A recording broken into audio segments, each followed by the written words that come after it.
राज्य उत्पादन शुल्क विभागाच्या पथकाने अवैध दारू वाहतूक करणाऱ्या वाहनास घेतले ताब्यात।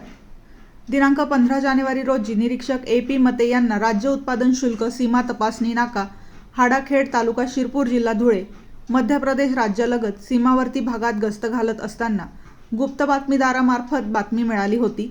बातमीप्रमाणे हेंद्रापाडा शिवार पळासनेर मालवण रस्त्यावर निरीक्षक ए.पी. मते यांनी येथे स्टाफसह सापळा रचला असता समोरून संशयित वाहन क्रमांक MH46 BU 7158 येत असल्याचे दिसले।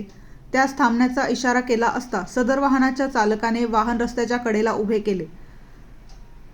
सदर वाहनाची तपासणी केली असता वाहनामध्ये प्रथमदर्शनी प्लास्टिक गोण्यांमध्ये भुसा भरून त्याखाली बिअरचे बॉक्स लपवून वाहतूक होत असल्याचे दिसून आले।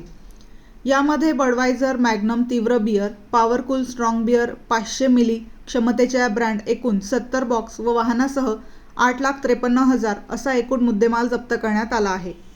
सदरचा मुद्देमाल जप्त करून वाहन चालक पद्माकर कमलाकर जाधव राहणार बोराडी तालुका शिरपूर जिल्हा धुळे व त्याचा फरार साथीदार कमलेश सुभाष पाटील उर्फ पिंटू पाटील राहणार बोराडी तालुका शिरपूर जिल्हा धुळे यांच्या विरुद्ध महाराष्ट्र दारूबंदी अधिनियम प्रमाणे गुन्हा नोंद करण्यात आला आहे।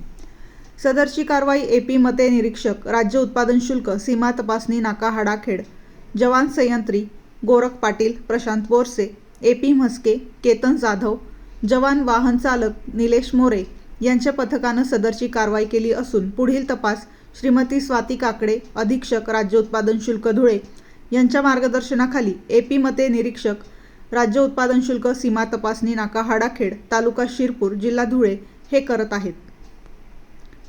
शहादा तालुका प्रतिनिधी संतोष आखडमल।